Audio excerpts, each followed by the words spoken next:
नाम नाम ये अमरीश के शरीर का एक एक अंग परमात्मा को समर्पित है। और मैंने कई बार पता रोज गीता में पढ़ते हूँ, भगवान कहते जो समर्पित हो जाता है उसे विस्मरण करने की जरूरत ही नहीं। बड़ा कभी गीता का साथ भगवान क्या कहते, क्यों बोल रहे हो तुम, क्या तुम्हारा चला गया है, क्या तुम लेकर के आई, क्या तुम्हारा खो गया है, क्यों बोल रहे हो, किस बात की तुम चिंता करते हो, तुम्हें कौन मार सकता है। नीचे भगवान ने कहा मैं हूं ना। कितना गजब का बात दिया भगवान ने, तुम क्यों चिंता कर रहे हो, मैं हूं ना। भक्त ने कहा फिर क्या करूं, भगवान बोले तुम करो चिंतन, हम करेंगे तुम्हारी चिंता। भगवान ने एक काम अपने जिम्मे रखा, एक काम हमारे आपके जिम्मे रखा। हमें आपको क्या दिया, चिंतन, और खुद क्या रखी, चिंता। लेकिन मनुष्य तो इतना बुद्धिमान है कि भगवान की जरा सी निगाह चूकी तो चिंता वाली गौमुखी अपने गले में डाल दी, और चिंतन वाली सोचा भगवान ने अपने लिए सभी अच्छा बनाते हैं, तो भक्त ने सोचा भगवान ने हमें पागल बना दिया, अपने लिए कोई अच्छी चीज बना के रखी है, तो चलो बदल ले। अपनी वाली भगवान को दे दी और भगवान वाली खुद ही अपने गले में डाल दी, तो 24 घंटे चिंता ही कर रहे हो। अरे मत करो चिंता, कुछ कर सकते हो, चिंता करने से कुछ हो सकता है। चिंता करके बिटिया की विवाह हो जाए, लड़के की शादी हो जाए, फिर तो दिक्कत नहीं, और लड़के की का भौरी पड़ने लगा, पिताजी कहते हैं पड़ जाए। इसलिए तुम चिंता मत करो, तुम केवल चिंतन करो और सीताराम सीताराम, तो सीताराम कहिए, चिंतन करते रहो और वो तुम्हारी चिंता करता रहेगा। तो जो समर्पित हो जाता है, भगवान कहता है मैं हूं ना, अरे दे दो ना मुझे सब कुछ। अच्छा हम आप देते कब भाई, जहां हम कुछ कर नहीं पाते बोले अब ठाकुर जी जाने, जहां तक तुम करोगे भाई ठाकुर सीना ठोक के गया, अरे हमने 10 प्लाट ले लिए, अब 10 प्लाट लिए कैसे, बोले 50,000 हमने दवा से लिए, 1 लाख हमने बिटिया से लिए, 4 लाख हमने बहनोई से लिए। अब लेके तुमने खरीद लिए, पूरे दुनिया में डंका पीटा कि हमने खरीद लिए। 4 दिन बाद बहनों ने मोबाइल फोन लाओ, अभी नहीं है, महीने 2 महीने साल भर रुका, बोले लाओ, नहीं है, बोले तो प्लाट बेचो हमारे दिन। और जब बिच गए किसौरा वाले लोगों ने पूछा खाए भैया खाए बेच ले, बोले भगवान की मर्जी नहीं है। दुनिया का कर्ज लेके खरीद के नाम कमा लिया और बिक गए तो भगवान की मर्जी नहीं। अरे खरीदा तो भी ठाकुर जी ने और बेचा तो भी, अरे उनसे व्यापार करो, नो लॉस नो प्रॉफिट का, उनसे व्यापार करो। जैसे एक बार मटनपुर के बेलान में एक चोर खड़ा हुआ घोड़ा बेचने के लिए, शुद्ध चोरी का था। अब उधर सोचा जल्दी बीत जाए, एक ग्राहक आया, कितने का, बोले 1 लाख का। अब उस ग्राहक ने सोचा कि घोड़ा 4 लाख का है और ये 1 लाख मांग रहा है, इसके मतलब ये चोरी का है। बोले भैया हम नहीं खरीदेंगे, 50,000 में बेचोगे तो खरीद लेंगे। बोले नहीं 1 लाख लेंगे। सब वो बेचारा दूर जाके बैठ गया। अब इसने सोचा कि यार 1 लाख में नहीं बिचा, इसके मतलब कीमत कम होनी चाहिए। दूसरा ग्राहक आए, बोले बिकाऊ है, कहाँ बिकाऊ है, कितने, बोले 75,000 का, नहीं खरीदेंगे। अरे चाल तो देखो, सोचे चाल देखी, थोड़ी दूर घुमा के गया, लौट के आया, बोले हमको 50,000 का नहीं खरीदेंगे। चोर ने कहा 50,000 नहीं खरीदोगे, बोले चाल ही अच्छी नहीं। अब बेचने वाले का है चाल ऐसे पता लगेगी, पहले लगाम लगाओ, वो सब बांधो उस पर जो बांधा जाता घोड़े पर, फिर चाल देखो। सोचने चाबुक दे दिया और पूरा सब झोल वोल और घास लगाम सब बांध दी। अब वो बैठा और चाल देखने नहीं गया, वो लेकर चला गया। अब वो जब लेकर चला गया तो वो दूर जाकर के बैठ गया। पहले वाला आया, भैया बेच लिया, बोले हाँ, कितने में बेचा, बोले नो प्रॉफिट नो लॉस, ना हम खरीद के लाए थे ना हमने बेचा, तो जैसे आया तो वैसे चला गया। तो परमात्मा से सौदा करो, नो प्रॉफिट नो लॉस, हमें उससे ना प्रॉफिट चाहिए और न उससे नुकसान चाहिए। पहले से कहते रहो ना, जो कुछ भी किया ठाकुर जी ने किया, जो भी करेगा ठाकुर ही करेगा, और जो भी करेगा वो अच्छा ही करेगा। वो कभी बुरा करता ही नहीं, हमेशा अच्छा। लेकिन हम करेंगे तो जब जहां तक पहुंच बोले हमने कर लिया, और जब नहीं कर पाए बोले अब ठाकुर जी जाने, तब ठाकुर जी को जन्म जो पहले जन्म। और जो पहले से ठाकुर जी की सेवा में रहते हैं, भगवान कहते हैं उन्हें कुछ करना नहीं पड़ता है, उनका भार तो हम स्वयं वहन करते। तो अमरीश का तो एक अंग भगवान में लगा है, शाबे बना कृष्ण परार में एक अंग, तो भगवान ने अपने भक्त के रक्षा को सुदर्शन दे दिया। अमरीश ने कहा चलो एकादशी का व्रत कर ले, क्योंकि वैष्णवों के लिए सबसे अनिवार्य व्रत एकादशी है। हम आप सभी वैष्णव हैं, एक कोई व्रत ना करें, अगर करना है तो अनिवार्य रूप से एकादशी का व्रत करें। लेकिन अपने भारत में तो एक विशेषता है, जो करना चाहिए वो नहीं करेंगे, और जो नहीं करना है, जैसे किसी माताओं से कहा एकादशी का व्रत करो, माता जी कहेंगे पंडित जी इतना भी ज्ञान नहीं। हमने कहा क्यों? बोले सौभाग्यवती एकादशी का व्रत कहीं करती है, नहीं करनी चाहिए। किसी ग्रंथ में ऐसा प्रमाण नहीं है कि सौभाग्यवती महिलाएं एकादशी का व्रत नहीं कर सकती। अरे हमने कहा तुलसी की माला पहन लो, माता जी ने डांट दिया तुलसी की माला कहीं सौभाग्यवती महिलाएं पहनती है। हमने कहा कौन पहनती है? ध्यान दीजिए, आज आपका पर्व है, आज आपका पर्व है। लोग कहते सौभाग्यवती स्त्रियां तुलसी की माला नहीं पहनती हैं। मैंने कहा वृंदावन जाकर के देखिए, वहां कोई भी ऐसी महिला नहीं है जिसके गले में तुलसी की माला ना हो। तो क्या वो सब विधवा है? क्या वो आपका ये व्रत नहीं करती है? तुलसी का माला उसे नहीं पहनना चाहिए जो झूठ बोलता है। अगर एकादशी का व्रत ना करो, तुलसी की माला ना पहनो, और कोई पंडा 4 बजे आकर के कह दे कल सड़क पर बैठ के जलेबी खाओ, तो पहले तैयार। ये कौन सा ग्रंथ में लिखा है?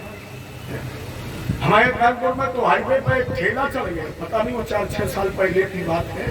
सड़क पूजा बोले बर्फी बैठ के खाओ, तो 4 बजे लगी लाइन।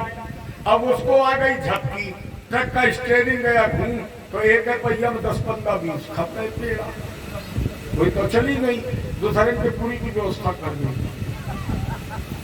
असली व्रत एकादशी का व्रत है। लेकिन अब एकादशी भी समझने का मतलब है, एकादशी का मतलब केवल भूखों मरना नहीं है।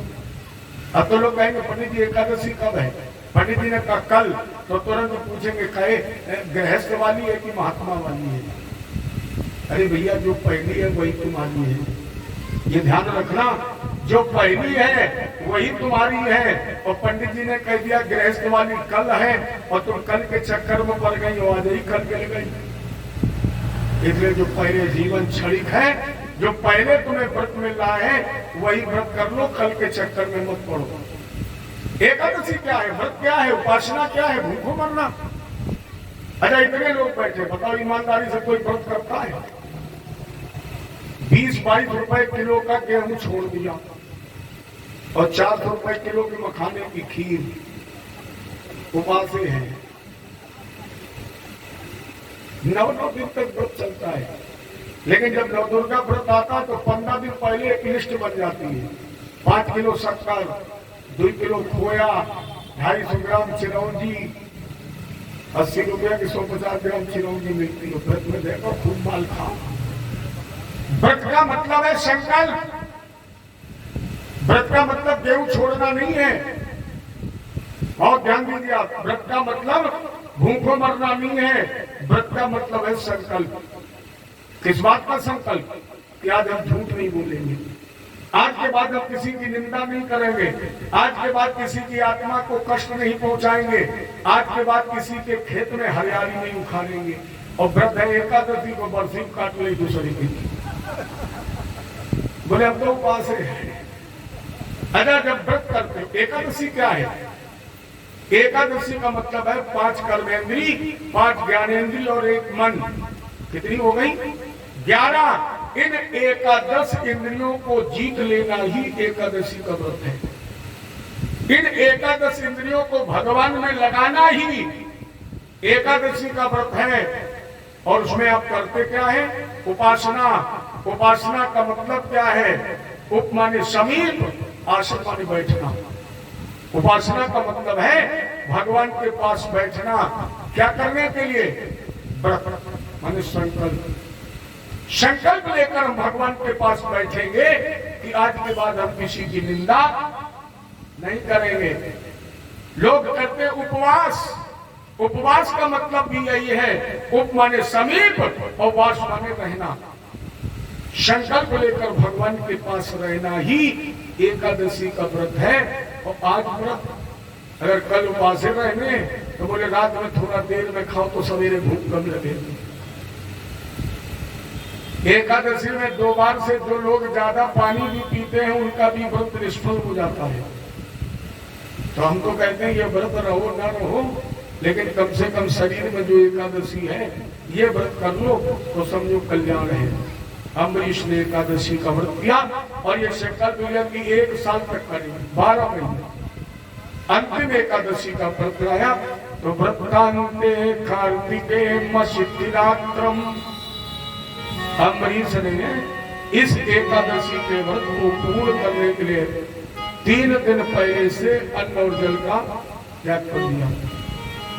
क्योंकि हमारे उदर में जो वस्तु पहुंच जाती है वो 3 दिन तक पेट में रहती है। यमुना जी के किनारे मधुबन में इन्होंने इस व्रत का पारायण किया और जैसे पारायण करने की वो व्यवस्था हुई, कुछ समय के लिए, कुछ मुहूर्त के लिए द्वादशी लगी थी। उसी समय यहाँ दुर्वासा जी आ गए। अम्बरीश ने सोचा अतिथो देवो भव, महाराज जी भोजन। दुर्वासा जी ने कहा भी हमने स्नान नहीं किया। अजय की विशेषता थी जब जाते थे अकेले और पूरी की व्यवस्था हो जाए तो कम से कम 10,000 चेला पीछे से। भोजन व्यवस्था हो गई, दुर्वासा जी नहा रहे,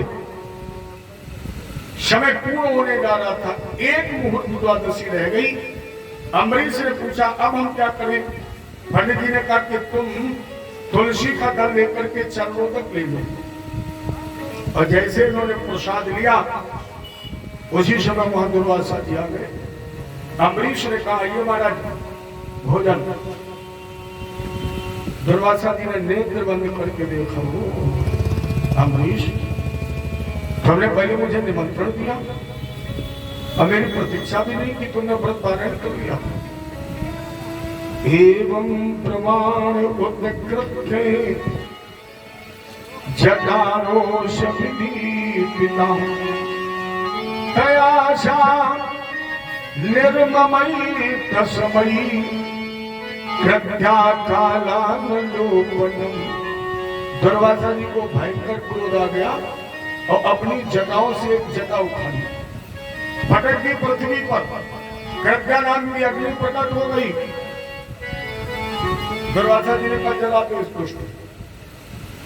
लेकिन बोल गए भक्त की रक्षा तो सुदर्शन करता है।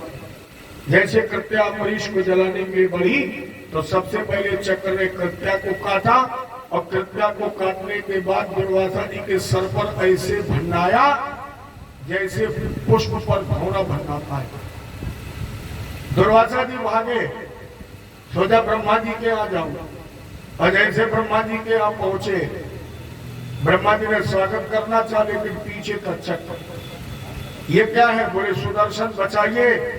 ब्रह्मा जी ने कहा वापस जाओ। कीन्ही विदा ब्रह्मे बड़ियाई और हरिद्रोही को सके बचाई। दुर्वासा भागो, हम हरिद्रोही को नहीं बचा सकते। तो शंकर जी के यहाँ पहुंचे। शंकर जी ने कहा दुर्वासा महाप्रलय में बचे न कोई और तब न नाश भक्त कर हुई। दुर्वासा जी भागो, क्योंकि भक्त तो अजन्मा नित्य शुद्ध अविनाशी है। ब्रह्मा जी ने कहा हम हर द्रोही को बचा सकते हैं लेकिन भक्त द्रोही को नहीं बचा सकते। भागो। अब दुर्वासा जी ने कहा यदि स्थान बचा, हाँ ये महाप्रभु ले वो बचाई और छत्र सुदर्शन दे जलाई। प्रभु बचा लीजिए, भाया बच्चे को सुदर्शन जला डालेगा।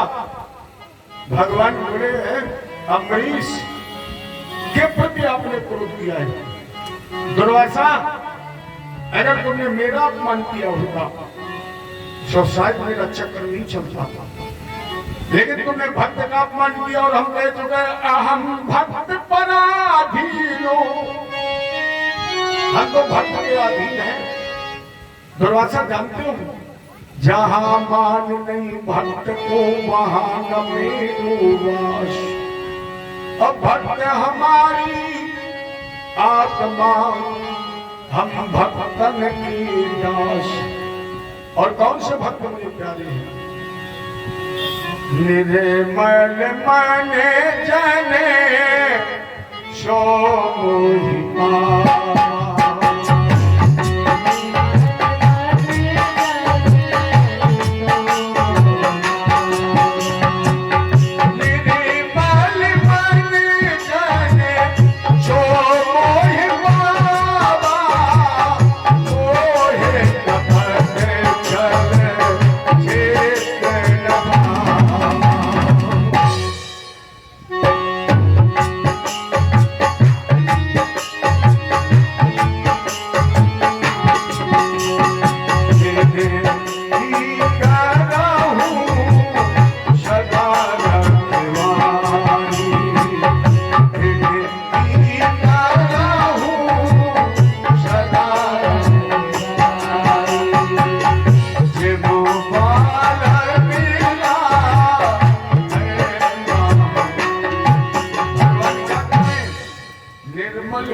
जन सो मोहि पावा, मोहि कपट छल छिद्र न भावा। तिनकी करऊं सदा रखवारी, जिम बालक राखे माता।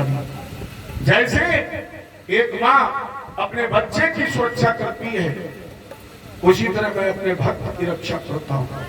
यह दुर्वासा अस सज्जनमम और बस कैसे, और लोभी हृदय बसे धन। मेरे हृदय में भक्त का वास कैसे? जैसे कंजूस के हृदय में, लोभी के हृदय में धन का वास है। और कंजूस की परिभाषा तो सभी लोग जानते होंगे। कंजूस की परिभाषा क्या है? चमड़ी चली जाए लेकिन दमड़ी ना जाए। और इनमें पहले सबसे पहला नाम आता बनिया का। देखो इस बिरादरी का कोई बैठा हो तो नाराज मत होना। हाँ है कुछ भरना तो नाराज हो जाए। सोच रहे पंडित जी हमारी बिरादरी, चिंता मत करना, हम कल पंडित जी वाली कथा सुना देंगे, आज बनिया वाली सुनो। बनिया का मतलब है बनिए बिगड़िए नहीं, बिगड़ गए काई बनिया। अरे बनिया के एक स्वाभाविक गुण होता है 20 ग्राहक पर्चे दे दे। असली दुकानदार बनिया कौन है? 20 पर्चा दुकानदार के हाथ में हो और एक भी ग्राहक वापस ना जा पाए, वो अच्छा बनिया है। आप देखना बीजें में कभी पहुंचना, जितने पर्चे आए अरे नीचे रख लो, कोई जरूरी है कि पंडित जी पे ला दो।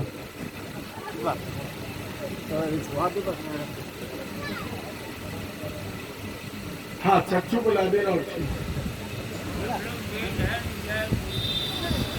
तुम बहरहाल ध्यान रखियो न हमें जालदार के ढूंढने पड़े। जय जय श्री। क्यों आप लोग इतना तेज बोलते हो? खम धीरे बोला करो। जय जय श्री। हे भगवान हमारे जैसा कहने वाला बुरा नहीं लगेगा। वो बैल होता ना बगैर अलई के। आगे पास हमारा भूल ही निकलो। जय जय श्री। इतना ठीक है कम से कम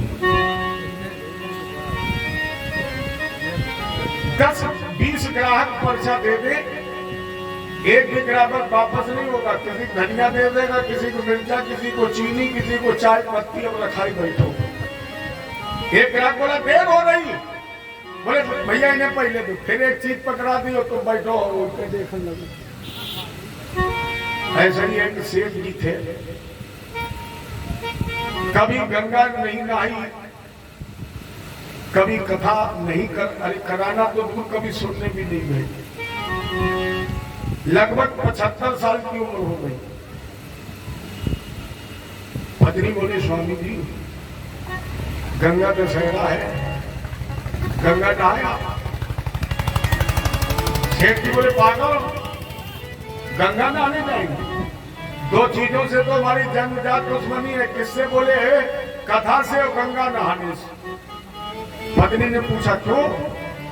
सेठ जी बोले कथा में जाओ तो पंडित जी ठगे, गंगा नहाओ तो पंडा ठगे। और पंडा पंडित की क्लास तो एक ही है। और फिर देवी जी हमने सुना है ब्रह्मावर्त बिठूर के पंडा और हमारे कानपुर में सिरसैया घाट के पंडा। अगर चूक जाओ तो रामई मालिक है जो बेगऊ सक्षल बचे, कौआ संकल्प में चलू जाए। ऐसी गंगा नहाने से क्या फायदा? नहीं जाएंगे। धर्म पत्नी ने कही तिजोरी भर रखी, खोपड़ी में लाद के ले जाओगे? तुम्हें कल जाना पड़ेगा गंगा नहाने। सेठ जी ने कही गृह मंत्री नाराज है। बोले तो हम का पहले धारी है, अब तुम हाउ मने कि लुटा दे तो हम सब लुटा दे, काय चिंता कर रहे? अरे सोचा ना गए, पत्नी नाराज हो गई, का रोटी न मिले।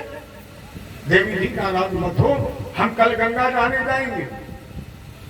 और रात में जब सो गए, अब इसने गणित लगाना शुरू किया, गंगा भी स्नान हो जाए और चवन्नी लगाओगे, पत्नी भी नाराज ना हो और गंगा स्नान भी हो जाए। कैसे?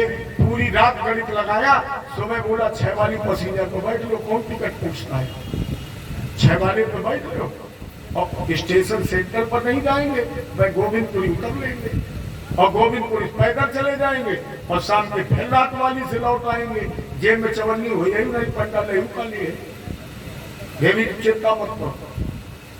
नाश्ता भी नहीं ले गया, बिल्कुल खाली हाथ पहुंचा कानपुर। जाना चाहता था सिरसैया घाट, लेकिन फिर सोचा सिरसैया घाट का पंडा बहुत, अगर नहाने गए तो पंडा खून पी जाएंगे और गंगा जी तो सब में बराबर है। नहीं अपने लोग कहते दुनिया में मुर्दा का नाम हो। तो ये न तो सिरसैया घाट गया, न बरमठ घाट गया, न रानी घाट गया। जानते हो कहाँ गया? भैरव घाट। और भैरव घाट में कानपुर में मुर्दा घाट है। दोपहर में पहुंचा, पैदल गया, दोपहर में पहुंचा। परमात्मा की बड़ी कृपा थी, एक भी मुर्दा नहीं था, घाट खाली था तो पंडा भी नहीं थे। मैंने सोचा हाँ ये गंगा मैया की बड़ी कृपा है कि ना पंडा है तो गंगा जी का घाट भी खाली, जम के नहाएंगे। कपड़े उतार के रखते, कम से कम 11 डुबकी लगाई। और जैसे इनने 11 डुबकी लगाई, शंकर जी ने कही है तो कंजूस, लेकिन कम से कम बेटा छोड़े हम नहीं, देख तो नहीं कितने बड़े कंजूस। इन्हें डुबकी लगाई और शंकर जी ने जल्दी जल्दी सांप बिच्छू उतार के अलग धरे, बढ़िया भगवा झंडा लगाए, डंडा बन गए भोलेनाथ पंडा। और पंडा अब ये जैसे गंगा जी के ऊपर उछला, शंकर जी ने पंडा के भेष में गाड़ दिया, झंडा बोले मान चकाचक बनी रहा है। सेठ जी ने बता इतने छोटे आए, दुनिया के हवा नहीं लगी। अरे पंडा पता नहीं कहाँ पे हवा लग गई, लेकिन नहीं पाली और धई नहीं चबन हुई। खूब तुम चकाचक बोलो। बाहर निकल के आया, प्रणाम किया। शंकर जी ने कहा और यजमान सब ठीक है? बोले सब कुशल मंगल है। शंकर जी बोले बोले हमारे घाट में आज तक तुम्हारे अलावा कोई नहान नहीं आया, सब मुर्दा ही भूखन आए। तुम ही एक ऐसे धर्मात्मा चेला हो जो यहाँ नहाने आए, तुम्हारे द्वारा अब हमारी रोजी रोटी चलेगी, तो बेटा कुछ दान दक्षिणा। चेला हो रे गुरु जी तुम्हें दान दक्षिणा की पड़ी है तो इधर से टिकट के पैसा उठाएंगे। शंकर जी बोले कोई बात नहीं, नगद नहीं हम उधार मांगे। सेठ जी ने कहा उधार चलेगा? शंकर जी बोले बिल्कुल चलेगा, जब कभी आएंगे घूमते घामते वसूल लेंगे। सेठ जी ने कही तो रजिस्टर निकाला। शंकर जी ने रजिस्टर निकाला, बोले लिख लो हमारे नाम के आगे छदाम। अभी सोचा को 75 रुपया खर्च करके छदाम ले जाइए, अब रजिस्टर में लिख दिया, दान हो गया, लगे चाहे ना लगे। शंकर जी ने लिख लिया। अब बेटा जब खुश रहा, प्रणाम किया, गंगा नाग धोरी झंडा, शाम को घर आया, धर्म पत्नी का नहा लिया। बोले हाँ 11 डुबकी लगाई, बहुत अच्छा किया। बोले कुछ दान भी कराए? बोले हाँ। कितना? बोले छदाम। सिखाई ने कि तब तो तुम खूब सोने की लंका लुटाई गई। लेकिन स्वामी जी और बताओ नगद है तू उधार? सेठ जी बोले पैसा ले जाइए, गए थे भूल, और तब ये मोबाइल से पेमेंट होता नहीं था, तो था कुछ आए नहीं, हमने रजिस्टर में छदाम लिखवा दिया। सीधा ना कही चलो आज उधार करने की आदत पड़ी है तो करने लगे, तो करो लगे, कुछ आदत तो पड़े।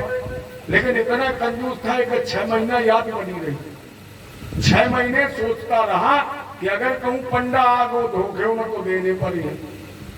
6 महीने से चिंता रही, और 6 महीने चिंता के बाद इन्हें सोचा अब नहीं आएगा।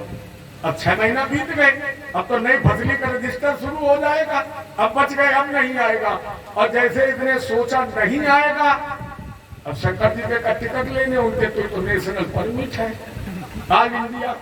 इन्होंने सोचा नहीं आएगा, सुबह बजे 4 तक जब शंकर जी फिर कंडा अंडा डंडा झंडा, यजमान सिद्धांत के क्या हुआ? सांस का रुक गई। सेठ जी बोले आवाज तो सुनी सुनाई समझ में आ रही। देवी जी गेट मत खोलना, सांस से झांक के देखो कौन आया है, जल्दी बताओ आके। तो सेठानी झांक के देखा, लौट के गई, बोले महाराज जी हमें लग रहा है पंडा आ गया है। पंडा आ गया? कहा तो जाओ जल्दी गेट खोल के कह दो। क्या? बोले हमारे पति के कोरोना हो गया। लौट गई, कोरोना हो गया, लौट जाएंगे। तो आई, थोड़ा हल्की फुल्की रोई। शंकर जी ने पंडा के रूप में पूछा देवी जी क्या हुआ? हम बोले बाबा कोई पूजो न, हमें लगा पति के कोरोना हो गया। शंकर जी ने कहा कोरोना हो गया, कोई बात नहीं देंगी, हम इंतजार कर रहे हैं अपने यजमान का, यही हम धुनी रमाएंगे, नाश्ता पानी की व्यवस्था तुम करो, और हम महामृत्युंजय का जाप करेंगे, चेला शायद ठीक हो जाए। सिधाई दौड़ के गई, बोले छदाम दे दो, तो 6 महीने की व्यवस्था करके बैठ गई। जब तक कोरोना ठीक नहीं होगा तब तक पंडा नहीं जाएगा। और खैबे पीबे को व्यवस्था करो तो छदाम को भुगतान करो।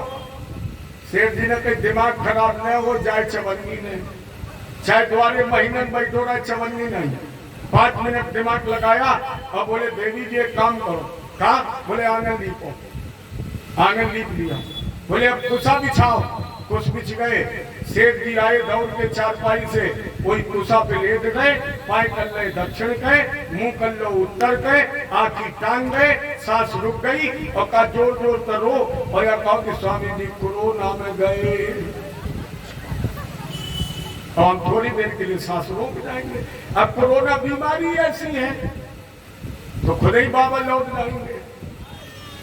तो बेचारी लेट गए, आंखी टंग गई, सांस रुक गई, और जैसे सांस रुकी तो धर्म पत्नी रोने लगी। सेठ जी मर गए। अब 3-4 लड़का बेचारे जो 4-5 बजे जो आधे सो रहे थे आधे जग रहे, उन्होंने बाहर निकल के देखा तो पापा की आंखी टंगी, मम्मी छाती पीटे। तो लड़कों ने कहा हमें लगा वास्तव में पापा मर गए। तो लड़कों रोने लगे पापा मर गए। शंकर जी ने कहा अच्छा, अब जब हम आए नहीं थे तब बेटी चल रही थी, और हम आए कोरोना हो गया और बैठ गए तो मर गए। चिंता न करो बेटा, या तो छदाम दे के जाइयो या फिर मर ही जाइयो, हम छोड़ेंगे नहीं जब तक छदाम नहीं ले लेंगे। शंकर जी ने बुलाया रिंकू इधर आ। रिंकू दौड़ के गए। शंकर जी ने लल्ला काय रो रहे, क्या बात? बोले बाबा कुछ पूछो न, पापा मर गए। शंकर जी ने कहा बड़ा गलत टाइम पे मर गए, घंटा खान बाद मरते, कम से कम हमारे छदाम दे के जाते। अब बताओ मर गए, हमारा नुकसान कर गए, छदाम ले गए, लेकिन कोई बात नहीं। लल्ला तुम दूर रहियो, कभी कोरोना की बीमारी बहुत खतरनाक, तुम लोग दूर रहना, कोई छूना उना नहीं। ये बताओ तुम्हारे पापा कोई बरबे फुकबे वालों है? लड़कुआ बोलो ना बाबा। शंकर जी बोले तो चिंता न करो, तुम्हारे पिताजी हमारे चेला है, अगर उनका कोई संस्कार करने वाला नहीं तो फिर हम ही कर देंगे। लड़कुआ भीतर गो दौड़ के बोले पिताजी बोल दो, बाबा बहुत जिद्दी है, फूंके की गई है। सेठ जी बोले रो, फूकना हमें पड़ेगा, तुम्हें क्या दिक्कत? तो लड़कुआ बोले तो खूब फूको, मैं उठा हमारा का फर्क। अब बेचारे शंकर जी पूरे किसौरा में घूमे। चलो लोगों ने कहा क्या हुआ? बोले सेठ जी मर गए। लोगों ने कहा साथ में तो बिल्कुल ठीक होते। महाराज जी 9 बजे बैठ के आए, साथ में काफी चाय पी के आए। शंकर जी ने कहा कोरोना हो गया, सिलेंडर की व्यवस्था नहीं हुई, सेठ जी धुनी गए। अब क्या करें? अब बोले रहना तू नहीं दूर, लेकिन अब संस्कार तो करना ही पड़ेगा। तो फिर बेचारे पूरे गांव में अंडा कंडा डंडा बांस रस्सी सब ढूंढ के लाए, और जब वो बनने लगा, क्या बनता है वो? विमान बन गया। शंकर जी ने सेठ जी को लिटा दिया और पूरी ताकत लगा रहे, बोल दो, नहीं बोला। रस्सी बनते बनते गले पे पहुंची। यहाँ शंकर जी ने कही अब बोले हैं, और नहीं बोलो तो तनक और करने पड़े, ने खींच दे, खुदे खींचे धरे नहीं।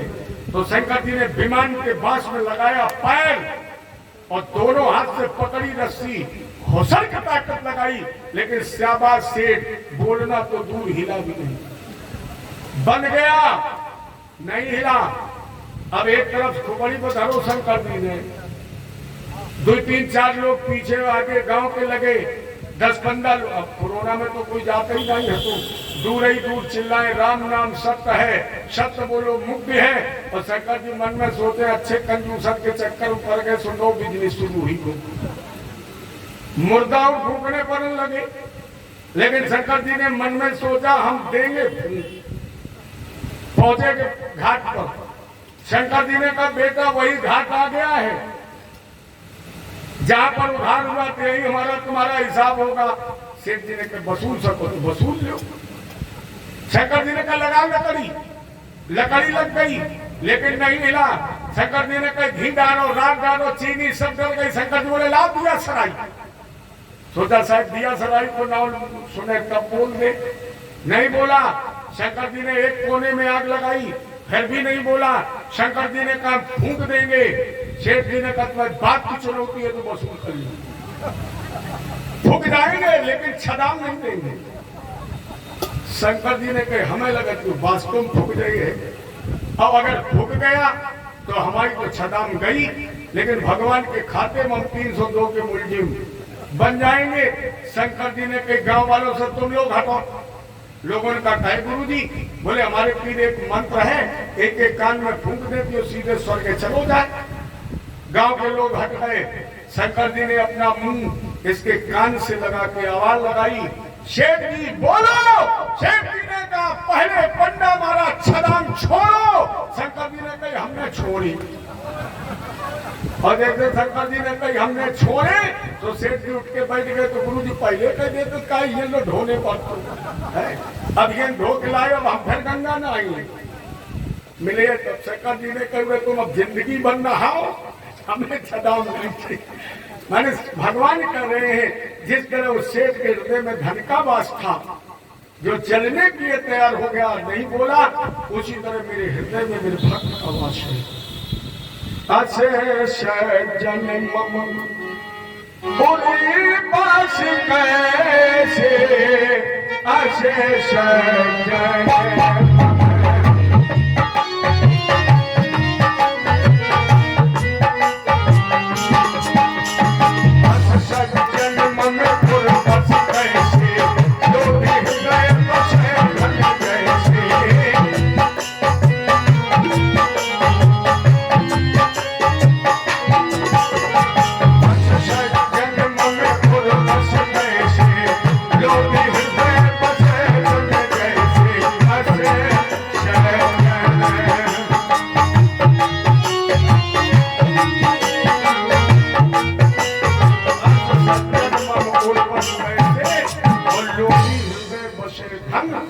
जैसे ताते तुम जो भगवान बोले दुर्वासा ताते तुम जो चाहू कुबारा तो फिर जाओ भूप परियारा और ताते जाओ यहाँ से भागी और नहीं तो जार नगर मम आगी।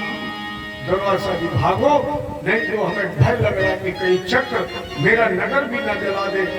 दुर्वासा तो भगवान ने भी आश्रय नहीं दिया, भाग खड़े हुए। कितने दिन तक भागे? 12 महीने तक। दुर्वासा 12 महीने तक भागते रहे और अम्बरीश 12 महीने तक एक स्थान पर एक पैर पर खड़ा रहा।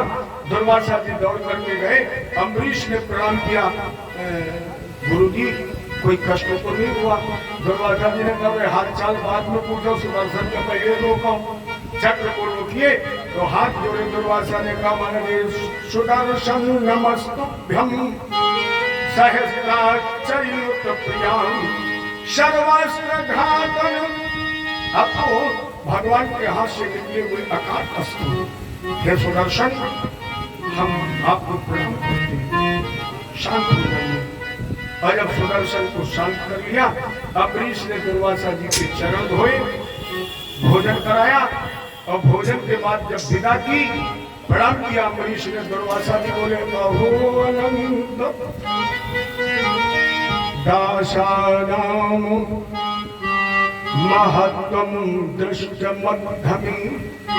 दुर्वासा जी बोले अम्बरीश आज मैंने ये जान पाया कि भगवान अपने भक्त से कितना प्यार करते हैं। मैं तो समझता था मैं श्रेष्ठ तपस्वी हूँ, लेकिन आज मुझे पता चला कि हमसे तो बड़ा भक्त है।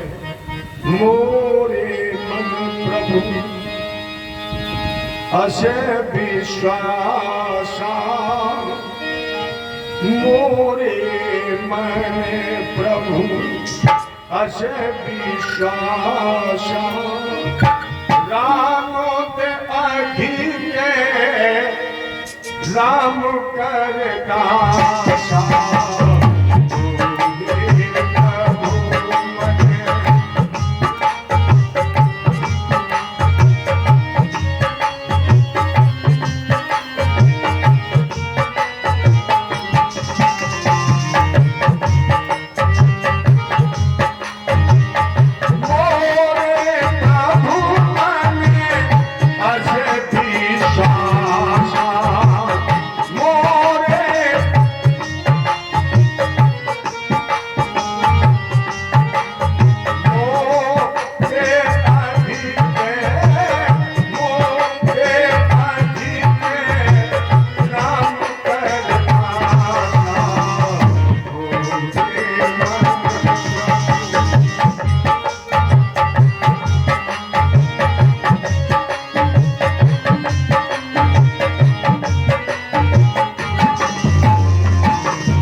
दुर्वासा जी बोले मोरे प्रभु मन अस विश्वासा और राम के अधिक राम कर दशा। अहम भक्त पराधीनो। राजन ये तो एक ऐसा प्रतापी वंश है जिसमें रेवत की पुत्री रेवती जी का विवाह बलराम भैया के साथ हुआ है। लेकिन ये विवाह की कथा हम तुम्हें आगे चल करके सुनाएंगे। इसी सूर्यवंश की एक शाखा इक्ष्वाकु, और इक्ष्वाकु वंश में तो बड़े प्रतापी राजा पैदा हुए, जिसमें हरिश्चंद्र का इतिहास एक विशाल कायम की है। शूर करे चंदा करे तेरे शकल व्यवहार पर दृढ़ हरिश्चंद्र को न करे, चाहे करे शकल संसार। हरिश्चंद्र से रोहित, रोहित से हरित, हरित से चंप, चंप से शकल, शकल से सुदेव, बहुत असमंजस अंशुमान। लेकिन इस वंश में राम से भी अगर अच्छा किसी कार्य किया है तो भागीरथ ने, राम से भी अगर अच्छा कार्य किसी ने किया तो भागीरथ ने। आप लोग पूछेंगे क्यों? राम इस धरा पर आए और लंकेश को मारते मारते चले गए, वो आज तक नहीं मरा। रावण को मारते मारते राम जी चले गए, रावण आज तक नहीं मरा, क्योंकि रावण पहले एक था और अब कोई ऐसी गली मोहल्ला घर है या रावण ना हो।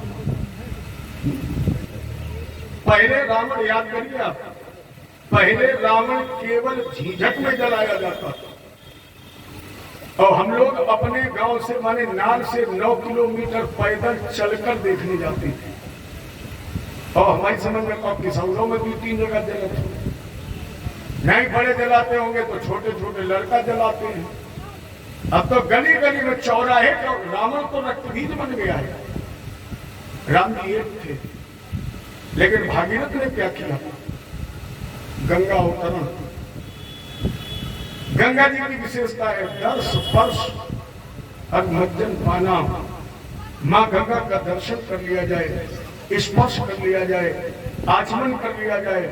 और इतना भी अगर आप न कर पाए तो आपके गांव में अगर कोई गंगा स्नान करके आए, आप उसका दर्शन कर लें तो आपको गंगा स्नान का लाभ मिल जाएगा। ये गंगा जी का फल है।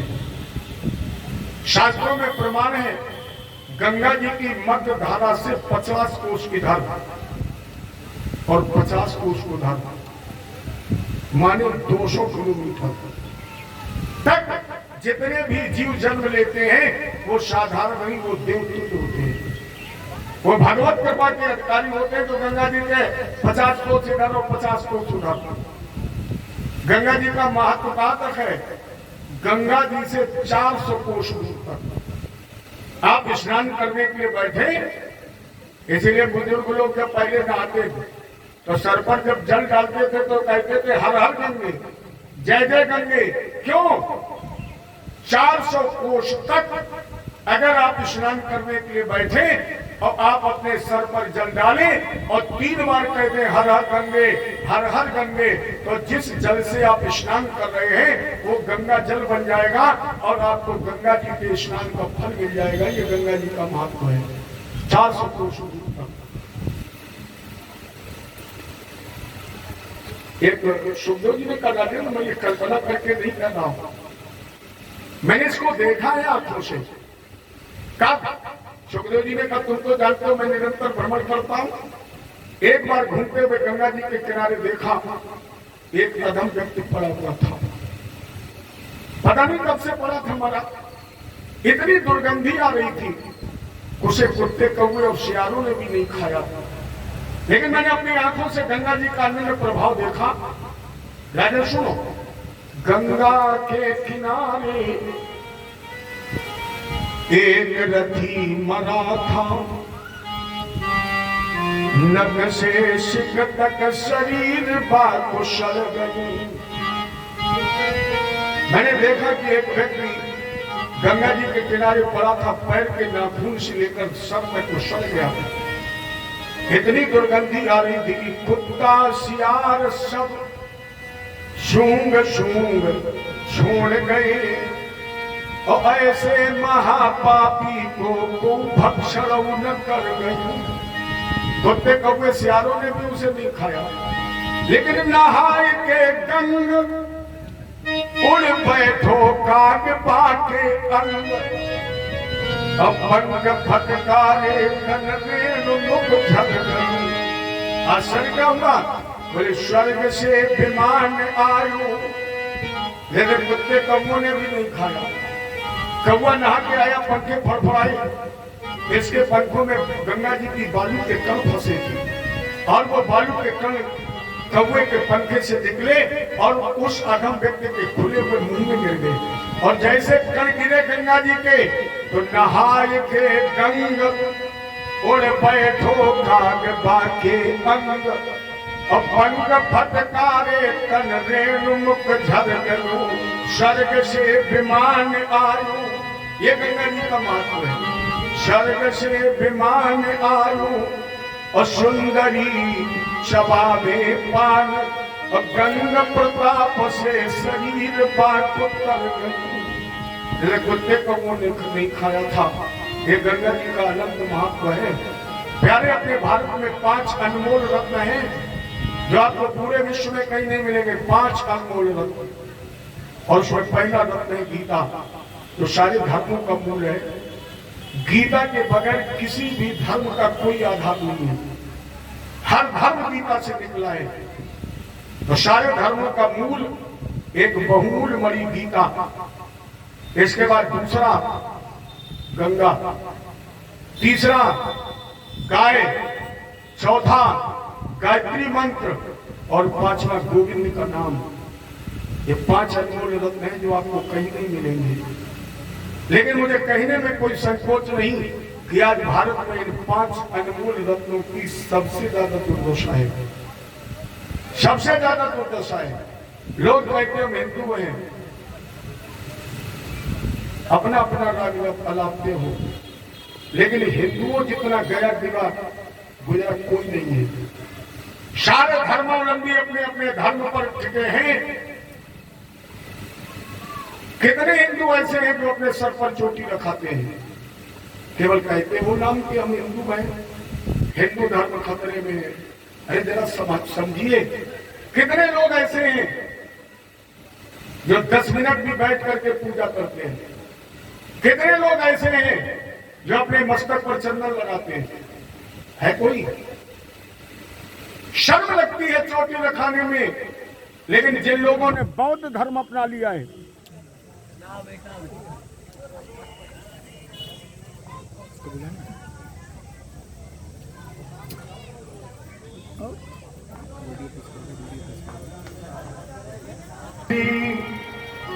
हमें आपको चोटी रखाने में शर्म लगती है, लेकिन जो लोग बौद्ध धर्म स्वीकार करते हैं, देखना उन्हें सर घुटाने में शर्म नहीं लगती है। बौद्ध धर्म का वाला व्यक्ति सर घुटा लेगा और हमें आपको चंदन लगाने में शर्म लगती है। लेकिन मुसलमान कभी 5 बार की अजान नहीं भूलता है। मस्जिद में जब प्रवेश करेगा तो टोपी लगाकर ही करेगा। और हम तुम बोले टाई में नहीं, कह दो किसी पंडित तो टीका लगा ले, अरे बोले कौन पैसे ठीक है, अपने जो बड़े निशान अपने चलने इन्हें तो अपनाइए। गीता लोग रखती मैंने देखा है, ब्राह्मण रखती में देते गीता, और गायत्री दुर्दशा तो देख ही रहे। लोग सरकारों पर दोष लगाते हैं, लेकिन गैर सरकार छोड़ने आई कि तुमने दूध खा के डंडा मार के भगा दिया। लेकिन आपसे क्या कहा जाए, जहां जिस देश में लोग रामायण भागवत पढ़ने के बाद अपनी असली माँ को डंडा मार के भगा देते हैं, वहां लोग गाय को भगा दे तो कौन सी बड़ी बात है। यहाँ लोग माँ को बाप को लातों से पीट के भगा दे। रामायण रोज पढ़ते हैं और खूब पढ़ेंगे। पंडित जी रामायण में क्या लिखा है? बोले प्रातः काल उठ के रघुनाथा और मात पिता ही बोलो, माता नहीं चला मैं हाथा। एक रामायण में लिखा। तो जहाँ पर लोग माता पिता को ठुकरा दे, अपमान कर दे, उनसे उम्मीद की जाए कि वो गंगा की पूजा करेंगे, वो गाय की सेवा करेंगे, बड़ा कठिन काम है। इसलिए मैं तो कहता हूँ आप लोग रामायण को मत मानिए। कुछ लोग कहेंगे तो पंडित जी पहले से नहीं मानते हैं, क्या आपको इसीलिए बुलाया गया है? आप मेरी बात समझे, आप रामायण को मत माने, रामायण की माने। भागवत को मत माने, भागवत की माने। किसी ब्राह्मण को मत माने, ब्राह्मण की माने। माता पिता को मत माने, माता पिता की माने। और माता पिता को मान लिया, उनकी मानी ना, तो क्या फायदा है? यह अनमोल रत्न है। ऐसे भागीरथ के वंश में आगे चल करके खट्टवा के धीरुबाहु रघु आज से महाराज दशरथ, और दशरथ जी के 4 पुत्र पैदा हुए, राम, लक्ष्मण, भरत, शत्रुघ्न। इस कथा में मैं प्रवेश इसलिए नहीं करूंगा कि आप लोग राम कथा सुन रहे हैं। रात्रिकालीन मेला में आप लोग राम कथा श्रवण कर रहे हैं, इसलिए हम उस कथा की पुनरावृत्ति नहीं करेंगे। या समझ लीजिए कि हम उस कथा के लिए समय नहीं दे पाएंगे। राम कथा में केवल 2-4 शब्दों पर प्रकाश डालें, जो कि बगैर राम जी का स्पर्श किए हम कृष्ण जी तक नहीं पहुंच सकते हैं। रामायण में एक मुख्य पात्र है, थोड़ा थोड़ा समझना, क्योंकि रामायण अपने आप में 4 वेद, 6-7, 18 पुराणों का निचोड़ है। इसलिए रामायण को बहुत गहराई से, ये केवल हंसी मजाक का विषय नहीं है, उल्टे सीधे शब्दों का प्रयोग करके जनता के मनोरंजन का विषय नहीं है। रामायण भी मनोभंजन का विषय है। इन्हें थोड़ी देर गहराई से समझिए। रामायण का मुख्य पात्र है मां सीता। बगैर सीता के रामायण की कल्पना नहीं हो सकती। और सीता जी अपने जीवन में कितने लोगों को मिली? 3 लोगों को। तीनों जगह परिणाम अलग अलग है। जब सीता जी जनक को मिली तो जनक के जीवन में प्रकाश हो गया। वही सीता जब राम जी को मिली तो राम के जीवन में विकास हो गया। और वही जब सीता रावण को मिली तो रावण का विनाश हो गया। सीता एक है। इसके बाद रामायण के 4 स्तंभ, इच्छा, प्रतीक्षा, परीक्षा और समीक्षा। ये 4 मुख्य बातें हैं रामायण में। इच्छा, परीक्षा, प्रतीक्षा और समीक्षा। इन 4 में हमें आपको 2 करने का अधिकार है, 2 करने का अधिकार नहीं है। और अगर इन 2 का भी आपने प्रयोग कर लिया तो अनिष्ट हो जाएगा। हमारे आपके पास अधिकार है इच्छा। हम इच्छा कर सकते हैं। लोगों ने पूछा बाबा प्रमाण? बोले जानकी जी। जानकी जी ने इच्छा की है। किस बात की? बोले पूजा कीन अधिक अनुरागा निज अनुरूप शुभग पर मांगा। तो जिस प्रकार जानकी जी ने मैया अन्नपूर्णा के सामने भगवान को पति रूप में प्राप्त करने की इच्छा व्यक्त की है, प्यारे उसी तरह भगवान की प्राप्ति की हम इच्छा व्यक्त कर सकते हैं। लेकिन परीक्षा मत लेना। परीक्षा किसने ली? सभी लोग जानते किसने ली? सती जी ने। और जब सती जी ने परीक्षा ली, हालांकि झूठ बोल गई, बोले कछु न परीक्षा लीन गुसाई, लेकिन ये परीक्षा ले चुकी थी। ये परिणाम क्या हुआ? सती का मरण। क्योंकि शिव संकल्प 3 मन माही तन सती भेद अब नहीं। हमें आपको प्रतीक्षा करने का अधिकार है। प्रतीक्षा किसने की रामायण में? शिवजी ने। गुरु जी ने कह दिया राम जी आएंगे। शिवजी ने पूछा नहीं कि राम जी कब आएंगे। उसी दिन से प्रतीक्षा करने लगी कि एक दिन राम आएंगे। एक साधक ने लिखा भी है, अरे रामा रामा रटते रटते। और 1-2 साल नहीं, 1-2 दिन, महीना नहीं। रामा रामा रटते रटते बीती रे उमरिया